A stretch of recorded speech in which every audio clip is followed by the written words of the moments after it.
Parents of criminals, how has your child's crimes affected the way you feel about them? My youngest son is locked up on a drug charge. He violated probation by getting arrested for yet another drug charge and is currently awaiting transfer to state prison. He hasn't been tried for the second drug charge yet. How do I feel about him? I love him, but am deeply disappointed. Letters and phone calls are a bit awkward, but he is still my son and he always will be. Have I failed as a parent? All parents fail. Nobody comes out of a family unscathed. My other 2 kids are doing just fine, so now I really don't feel like a failure. There's still a lot of guilt, though. The thing I feel most guilty about is that I sleep a little easier knowing he's reasonably safe. My kid was always curious, the light of my life. One day I come home from work and he's in my room trying to eat my mattress. He saw me and charged straight for me. He figured nobody would know about his sick eating habits if he killed the only witness. I had to put him down right there in my room. He died on the way to the hospital. He would have been charged with assault, but I guess I ended that. Not a parent, but one night I told my father right rank and smoked at a party. Knowing my dad is against anything illegal, I thought I was going to be scolded at, grounded, etc. Turns out my dad did cocaine in high school, and I was later called a p*** by my father. I'm not a parent, but I just watched this TED talk by Andrew Solomon. In it, Solomon talks about how he interviewed the parents of one of the perpetrators of the Columbine massacre. The mother said this, "You know, when it first happened, I used to wish that I had never married, that I had never had children. If I hadn't gone to Ohio State and crossed paths with Tom, this child wouldn't have existed and this terrible thing wouldn't have happened. But I've come to feel that I love the children I had so much that I don't want to imagine a life without them. I recognize the pain they cause to others, for which there can be no forgiveness, but the pain they cause to me, there is," she said. So while I recognize that it would have been better for the world if Dylan had never been born, I've decided that it would not have been better for me. I have a dog. He crapped inside a few times as a puppy. Never looked at him the same way since. I know that I did everything in my power to keep my youngest son from getting into trouble. He has been diagnosed with bipolar disorder and is sociopathic. I had him going to a psychiatrist, a psychologist, and on med with no insurance. Almost lost the house, but family is more important. The last time he moved out/ran away, at 17, he stopped taking his meds. He is going to be 19 soon. He once punched me in the eye so hard that it fractured my eye socket. He lies about everything. Some lies are so outlandish that I struggle not to call him out on them because he will only double down with more lies. He moves from friend's house to friend's house using them until they get sick of it. He has unsuccessfully tried living with extended family members. His sales pitch to them is, "I'm trying to straighten out my life, but the last person I was living with did this, and that to screw it up." He only gets a job when all other choices have run out. He only comes around to either blame me for his life being a disaster or to try to con me out of money or a ride somewhere. I love him as much as a father can love a son, but I do not like him.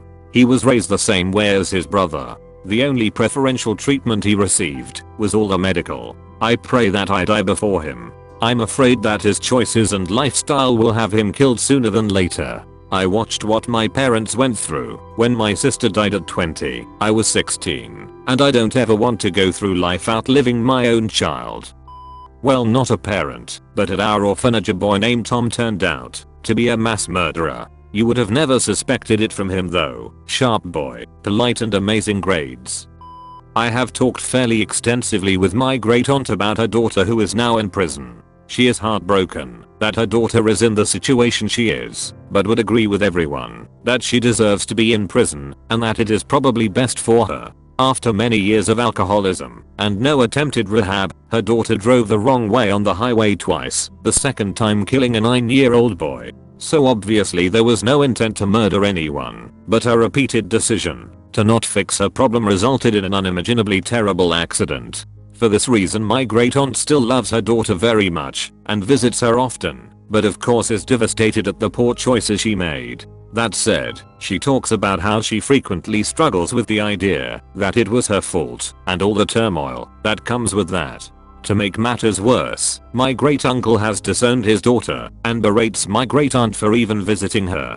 Despite this, my great aunt does her best to maintain a relationship with her daughter and encourages others to visit/write to her as well. The worst part is, her daughter is devastated and depressed over her mistakes and desperately lonely and unhappy, with no chance of parole or freedom for the next 23 years. Thought this was somewhat relevant. Note, I refer to my great aunt's daughter impersonally because I have never met her. My great aunt is the epitome of a loving, kind aunt, and we are pretty close because of this, but I never met her daughter since she was never around.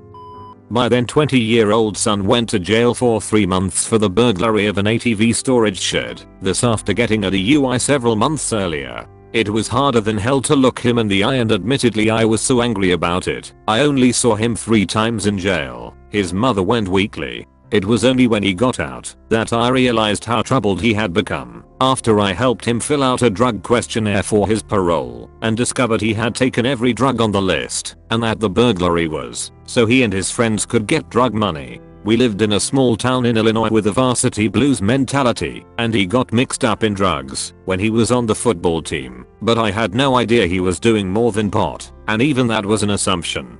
Unfortunately, he was always more of a follower than a leader, and he was led down the wrong road. As for me feeling as a failure as a parent, it did cross my mind, but honestly what I learned from all this is that you can't necessarily blame the parents for the way their children turn out. I'm not saying I was a perfect parent, but we always tried to lead by example, and our son grew up in a stable and loving home.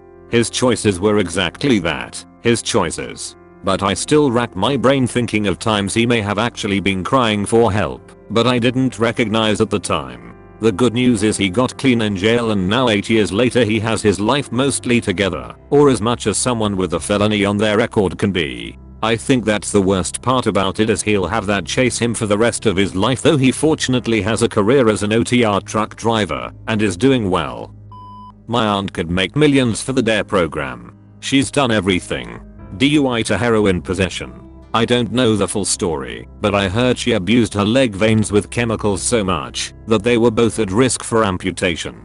One eventually was, so she gets prescription medication that she abuses the frick out of. She's also drifting back to the illicit stuff even after a few years in jail. Here's the kicker. My grandparents fund her. They bought her several homes that she and her friends trashed. She'd pull a rhyme getting clean. I need a new place to do that. The cycle repeats. She needs a car for a job. They get her one. It gets stolen or sold for drugs. She needs a new car for her job. Grandmother was in the hospital, in bad shape.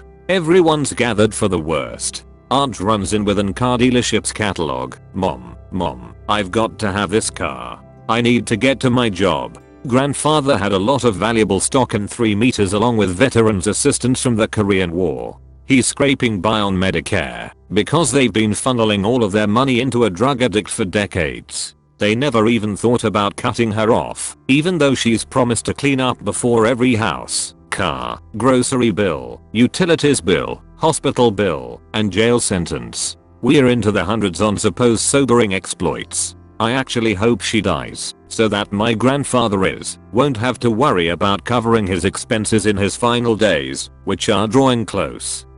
Well, I'm not a parent, but I'm still parenting. I'm one of 6 kids, and the 3rd kid got twice on heroin in 1 week, ended up in the hospital both times, and then was arrested for possession of meth a few days after she was released from the hospital. The whole thing seemed sudden, but we realize that we were oblivious. I knew she was doing molly, shrooms, and smoking weed, but I never thought she would move on to heroin and meth. I was in her room one day, using her computer, and saw a box of pills. I googled all of the identifiers on the pills, and realized they were opiates. I took them to my parents, and tried to tell them she was doing serious crap, but I was pretty much ignored. It wasn't until we got a call from her friends saying that she had seen my sister shooting up heroin that they actually became concerned. They forced her into rehab for a few months, and when she was released, that's when she relapsed and started odding, and then was arrested. My issues lie more with my family than with my sister. I understand that she has an addiction that is very hard to overcome, even with support, and so I just wish my family had listened to me sooner. I'm disappointed that my sister doesn't see anything wrong with how she is treating her body and her family, but I understand that a lot of it comes with the territory of an addiction. She's blind to it all. I'm angry with her because of the pain this has inflicted on my family, but I still love her as much as I always have. My mom left us when all of this started happening, so I'm raising my younger sister, and arguably, raising my older ones too.